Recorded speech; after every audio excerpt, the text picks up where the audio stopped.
This week, we're talking about Honda's answer to the 4Runner and yet another company getting popped for dirty diesel. Plus, how a group of enthusiasts combine their powers to take on Toyota and Subaru. But first, would you go 300 miles per hour in a convertible? Welcome to the Big Three.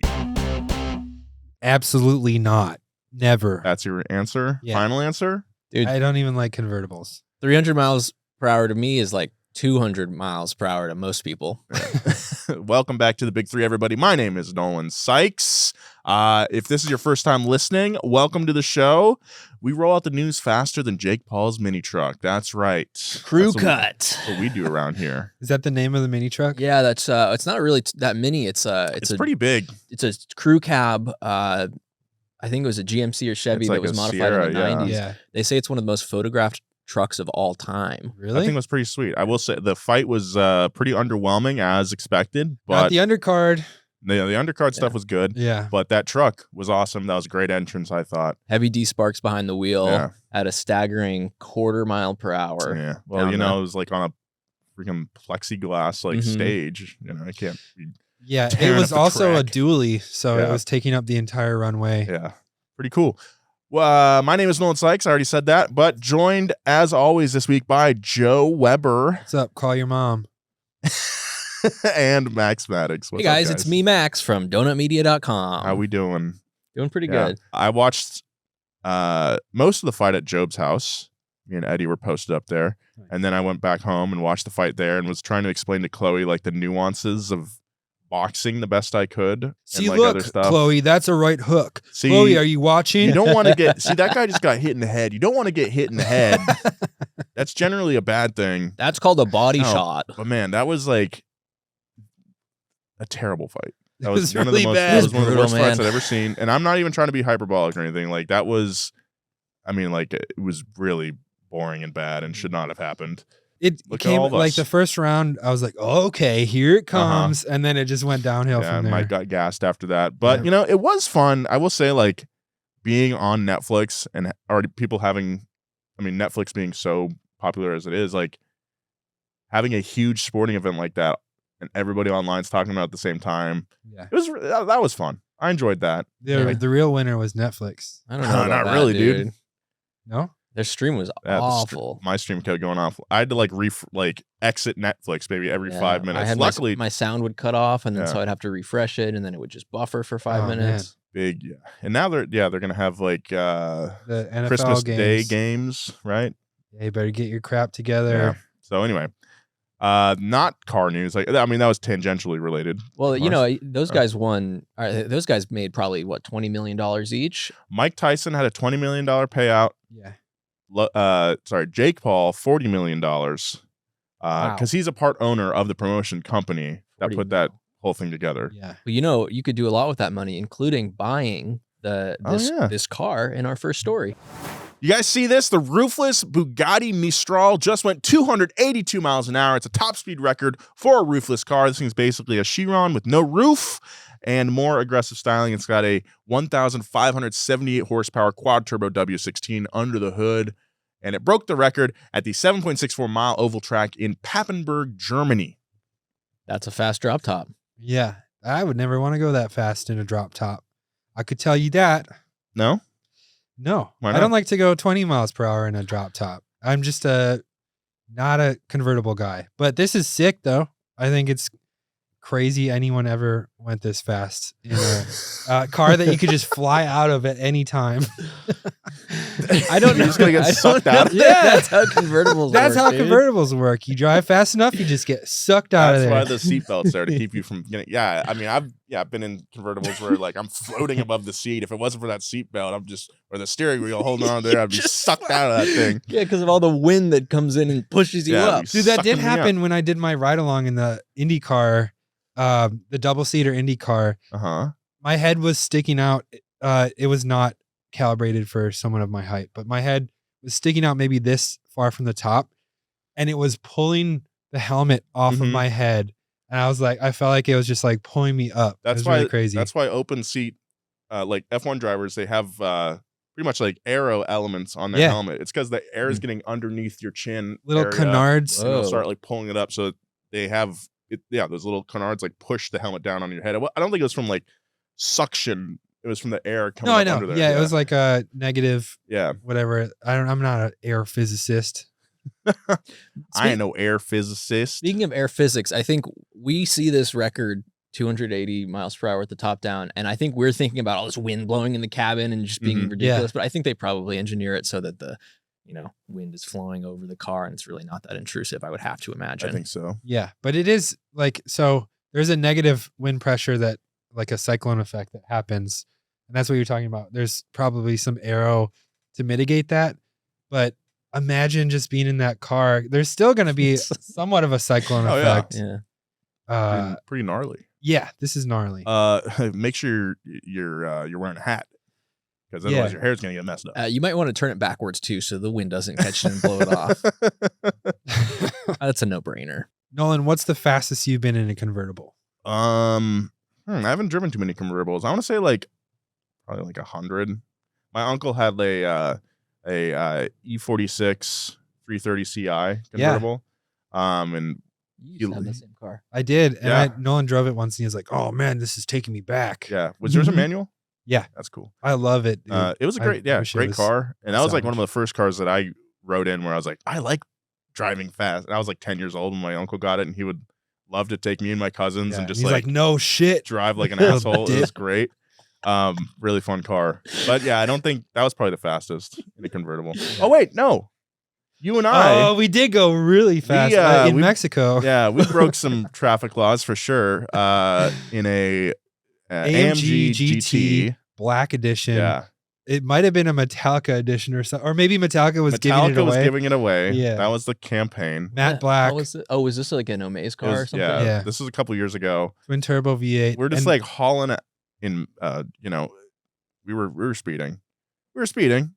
But Joe, you're dressed up as Doug Demon. Yeah. So you're in this. You have like the Darth Maul. I'm like trying to hat. keep my Darth Maul hat on, and we're going like 149 or something. Yeah, not that fast. It was still pretty fast. That was the fastest. It was really fun. But it was. I remember it being more smooth. Dude, I mean, that's how you like. I just punched it. Yeah. And then that's when I like looked down at speed. I was like, oh shit. Yeah. Because that has really long wheelbase for its size. Super stable car. Amazing, dude. I would love to drive one of those again. Great car. Yeah, it's really cool. Yeah. AMG GT. Max, what's your high score? Yeah, so I used to have a Fiat 500 Abarth Cabrio. So it was the one with the convertible top that went down. Not like a full convertible, but it's almost like it has like a sliding door on the top. It's like a sliding thing. It limited the top speed at 92, I think. So I remember 92. I hit that and it just wouldn't go any faster, and that's why. So I believe that's my convertible high score. Cool. It's respectable. Yeah. It's a fun car. That convertible f***ed me, by the way, because I just bought the car I bought it used on Craigslist. It's like the How nice much? Like I paid $12,000 for it. Okay. This was like 8 years ago, something like that. And I just bought it. It was like the nicest thing I had ever bought at the time. I just gotten my first job out of college. And I was at the Peterson actually, just for an event.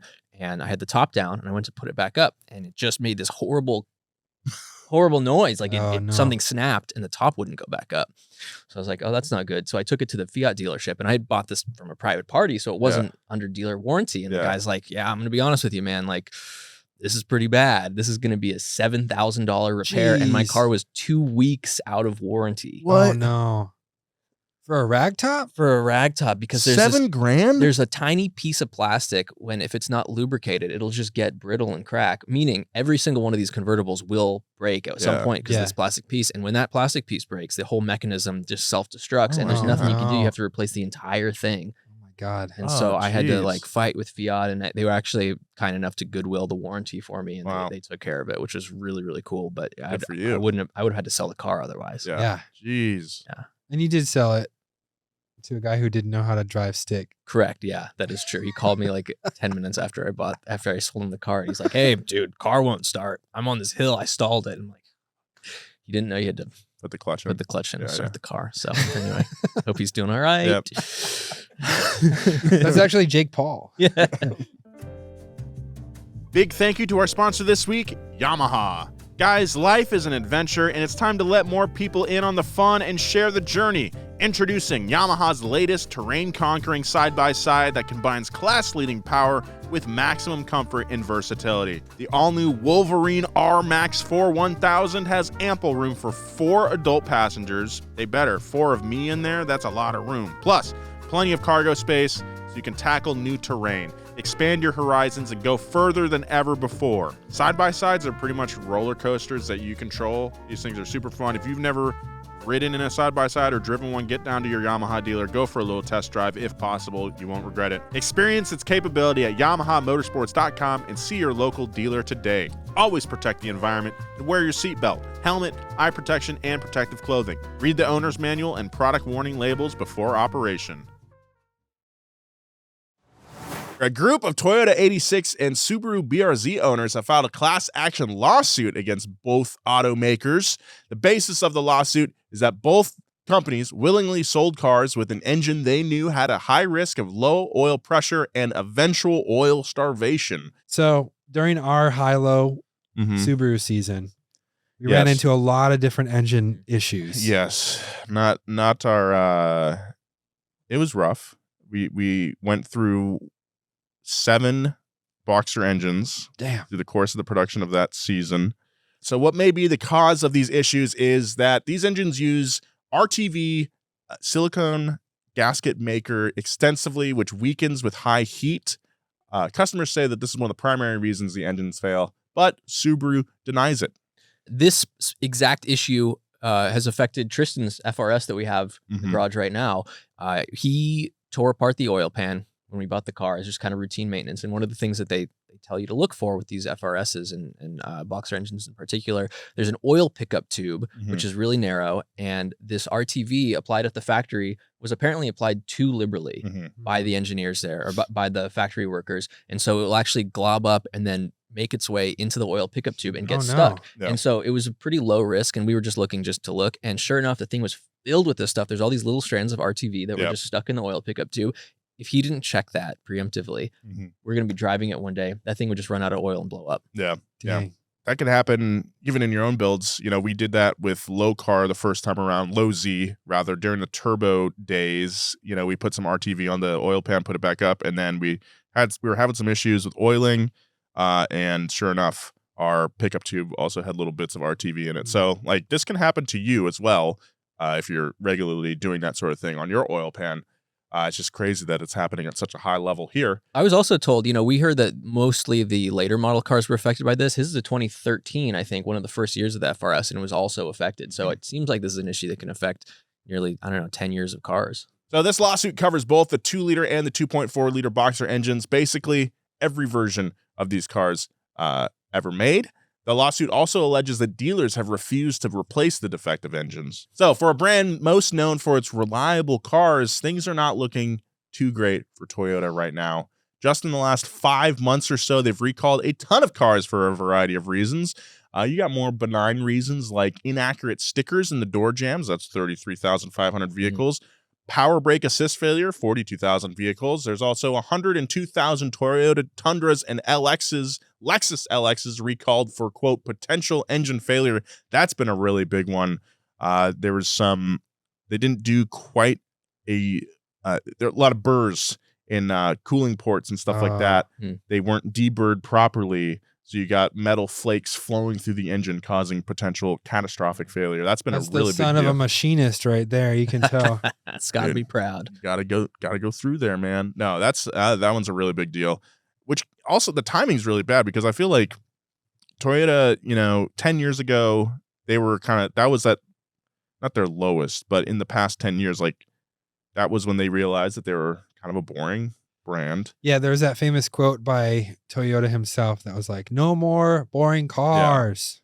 Yeah. Now they're coming back with a really sick lineup, I think. Tacoma's sick, Tundra's awesome, like GR Corolla, Supra, blah blah blah. 4Runner's been sick for a long time. 4Runner's cool. Like they have a lot of cool concepts at SEMA that point in a very interesting direction. So it's unfortunate that now it's not like, oh, Toyota's boring. Now it's like, oh, Toyota's dropping the ball reliability wise. Yeah. They have a specific type of production where they empower anyone in the factory to stop the production train going at any time for any reason too. And that was based on quality. And I don't know if they're still doing that. They are manufacturing way more cars in America. So I don't know if that's one of the reasons, but they are also having issues with their turbo 4-cylinder, which is not as much of an issue. It's kind of getting blown out of proportion, but yeah, not a great look for a company that prides themselves on reliability. Building cars sounds hard. It's like there's like more than 100 parts in any one car. At least 100 parts, yeah. Dozens of hundreds, perhaps. So Toyota is kind of on the back foot right now, so that means there might be a chance for one of their rivals to grab the spotlight. New Passport, guys. New Passport just dropped. Whoa. Honda just came out with a new Passport, and it's actually really cool. I love how it looks. But is it better than a 4Runner? Let's let these photos decide. Yeah, photos are the best way to judge. I love how this looks, personally. Okay. There's a trend with modern SUVs to make the boxiest thing possible. This has a little bit more curves than the normal, like say like that. GX. Whoa. I mean, it's still big SUV. Yeah. I love it though. There's like a huge Passport badge on the bumper. It's got a big ass skid plate. Yeah, this is like a trail edition or something like that. Trail Sport is what they call it, I believe. Yeah. This is the burly one with huge shocks. Burly boy. Big old wheels. Last one, ugly. I New disagree. one. I think the old one, we had one here. Justin was borrowing one and it looked pretty good, I thought. But the new one. Yeah, compared to looks the new really one though, sick. ugly. But maybe Toyota's going through the same thing that Honda went through like 4 years ago with putting too much stuff on the car and making it look too much like a rocket ship. And it's funny how they kind of switched where Honda's like going like, take all that extra crap off, take the cladding off, whatever. Let's make a box. Yeah, so that was the Passport Trail Sport. Looks pretty rugged, but is it more rugged is the question. So Honda engineers love to point out that rigidity was increased all across the board with this new car. It's got forged steel control arms and cast iron knuckles. That's pretty cool. Forged steel control arms. Nice. That's strong. From the factory? Nice. The engine goes from a single overhead cam 3.5 liter V6 to a dual overhead cam 3.5 liter V6. Twice the cams. Dude, nice. Making a respectable 285 horsepower with standard all-wheel drive and hill descent control. It's got bigger brakes, and the Trail Sport models get some more off-roading capabilities like a shorter front overhang. It's got bigger tires, trail watch cameras to help you navigate tight sections. Are those like those cameras that you put on a tree and it captures like coyotes, coyotes and badgers like hunting together? Yeah. And keep an eye on your backyard. It's also got quote unquote trail tuned suspension. Joe, I heard you like to play some trail tunes when you're out hiking with your banjo. Guilty. So yeah, the Passport starts around the same price in the mid 40K and has around the same amount of horsepower as a 4Runner, but the 4Runner has a few advantages over the Passport. This is why I think the 4Runner is still much better. 4Runner has a body on frame construction. It's got disconnecting stabilizer bars, which is pretty neat, and a locking rear differential. I feel like that's no locker on the Passport. Key, man. Yeah, I guess not. Instead of a rear locker, Honda's probably employing something like one of those braking system. So if it detects wheel spin on one side, it'll use the brakes to kind of like get the diff to comply. You know, Justin, he's done a fair amount of off-roading and he's driven a fair amount of vehicles with this kind of feature. And he says, like, as long as you know what you're doing, like when picking a line, like it can still perform the same. So I don't know. I mean, this technology is getting better and better. It's like the computers can tell what the car's doing better, you know? But I don't know. It's funny that EV SUVs have like a fake locking diff when all it's doing is like the individual motors are sensoring like 1,000,000 times per second and then just like spinning at the same speed. Yeah. Well, I mean, we talked about the Scout last week, and that actually does have a live rear axle and a locking differential. Oh, yeah. Interesting. That was crazy. Yeah. So yeah, I don't know. We'll see. I'm sure. Sure, TFL Off-Road will have a comparison video for us in the next couple months. Shouts to the boys. Yeah. Shouts to the boys. They seem like TFL nice guys. boys. Call your moms. All right. Massive emission scandal last week. If you are a diesel weasel, I know I had a lot of chili. And I'm not talking about Nolan's BOs. Yeah, that's right. It's body odors. Bodily output. Yeah. Body output. Your body output is on par today, dude. So massive emission scandal. If you are a diesel weasel who likes rolling coal, you're not going to like this news. No. Please, go ahead. So the drive reported that the EPA recently discovered that 4 aftermarket shops in the U.S. and Canada were found to have smuggled over $33 million worth of emissions defeat devices into the U.S.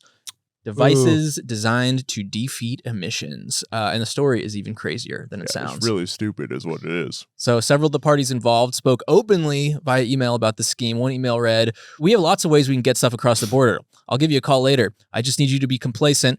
I don't want to do it over email." Look, I don't want to do crimes over email. Also, I just need you to be complacent. Wouldn't that be, you don't want to be complacent.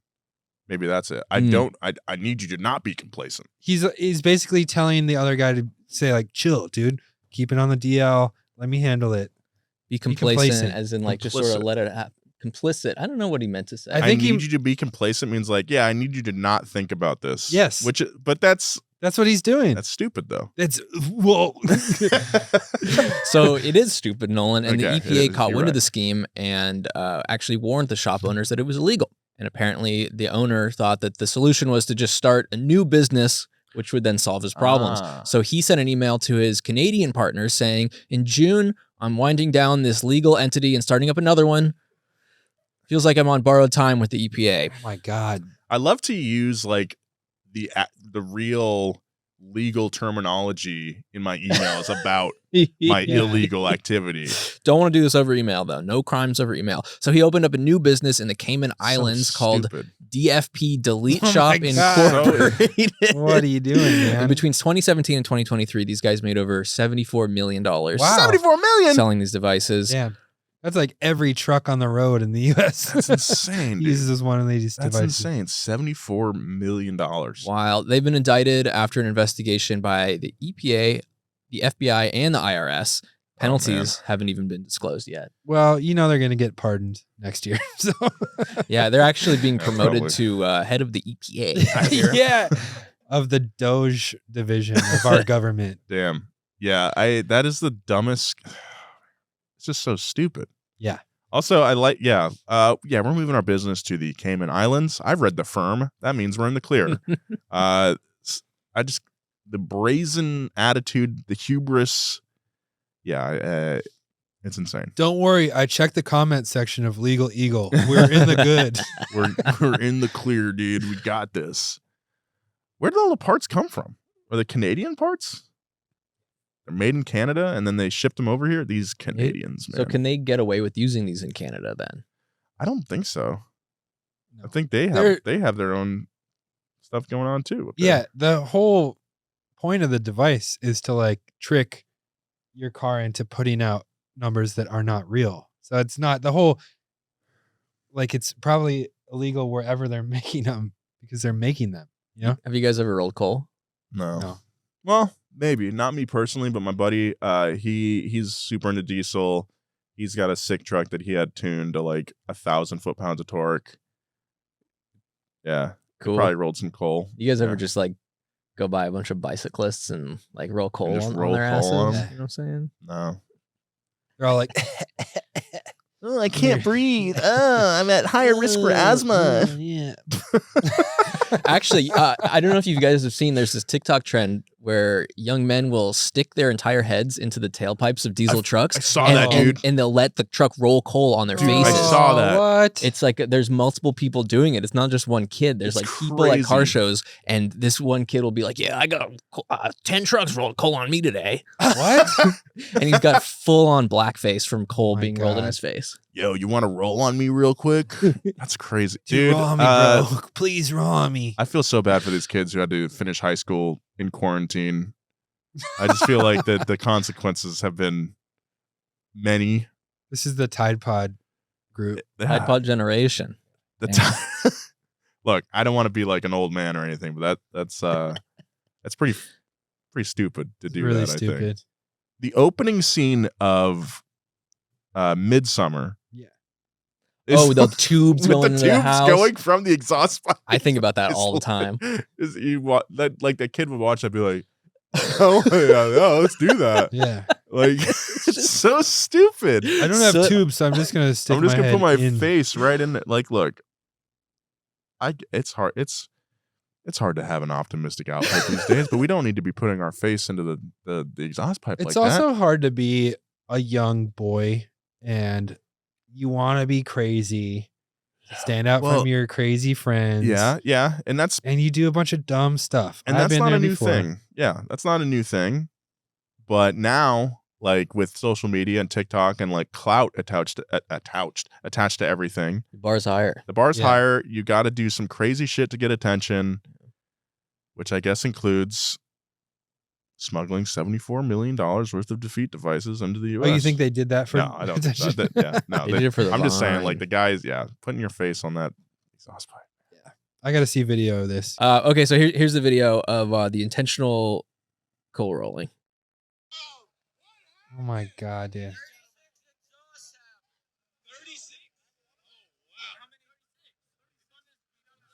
Oh god, these are dumb kids. Oh my god. No, man. No, dude.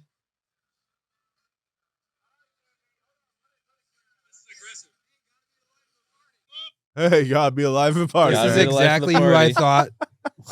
This is exactly the type of kid who I thought was going to be doing this. That kid's name is like Dylan or Aiden or Tyler. Yeah. One Here's of those another three. one.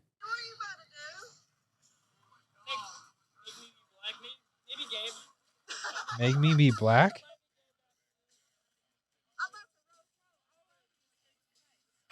Everyone is like talks like they're God, wasted. This dude. is so bad, dude. Oh my god. No. What? That's gotta be so hot. It's also dude. really hot. Yeah. Ugh. That's the same kid. He's saying, "Give me more." Look. Why are they doing this? This is a different guy. That's a grown man. That's a grown man. This is okay. What the hell, man? These kids are gonna die when they're 31.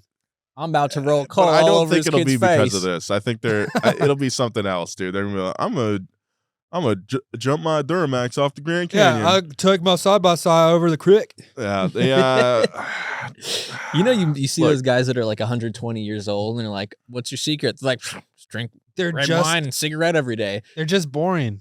One of these kids is gonna make it that far. Yeah. Be like, No. just roll a little bit of coal. All right, let's move on to our final story here. We wanted to acknowledge a pretty horrific accident at the Baja 1000 last Thursday.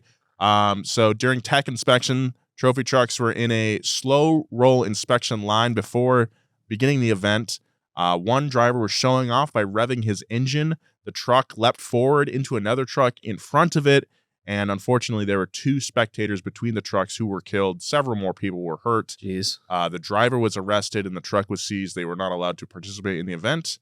man. Yeah. So it's he's showing off in the tech line. Now, Yeah. this is, I would imagine, similar to very what you similar guys ended to up Nora. doing in Yeah. Nora. So I mean, you're just like on this street. Basically, it's like there's like a one-way street. You're all in line. I mean, people are like going in between trucks, checking everything out, like just looking at it. And yeah, I mean, must have been in drive or something, and driver didn't realize. Jeez. Yeah, it's really unfortunate. I mean, my condolences to the victims' families. Nobody wants to, go to an event and have something like this happen. So Yeah. So really terrible. guys arrested too. So the Mhm. driver's arrested. I'm sure there's going to be crazy penalties from fines from the race team, and apparently Score themselves are going to be fined. as Yeah, well to the this. government is fining Score and sanctioning them. Mm. Huge bummer though. That's like, I don't know. That's not, if you go down to watch a race like No. that, you're not expecting that kind of stuff. Yeah, and I mean, I know Baja's dangerous, and accidents happen, especially with like cars going off track and that sort of Mhm. thing. But It is the most dangerous race in the world. but this is just an example of not even crossing the start line yet, Yeah. just showing off and Yeah. injuring people. really sad. Yeah, it's really, really sad. So Stop hot dogging. Like someone's gonna get killed at a takeover. if it hasn't happened already, I'd be amazed. There's so many videos of dudes getting smacked and their pants fall off. Yeah, I it's just pretty, just terrible all around. So that's our show. Sorry to Thanks. end on a down note, but we didn't want to not mention it because it was big news. Yeah. Thanks for listening. You can follow us at Donut Podcasts on Instagram and our personal accounts. You can follow Max at Max Maddox. Follow Joe at Joe G. Weber. Follow me at Nolan J. Sykes. Tell a friend about this show. And go follow us on your platform of choice. And Hit me up on Blue Sky. Yeah, leave a review on your platform of choice. That'd be great if you could do that. Big thanks to the crew this week. We got Edgar Gajeda with the new haircut. Looking fresh. Fresh fade. We got Audrey Holden and Mark Schroeder over there on the board. Looking like freaking Diplo over there. Whoa. Wow. Yeah. Cool. See you later. Bye.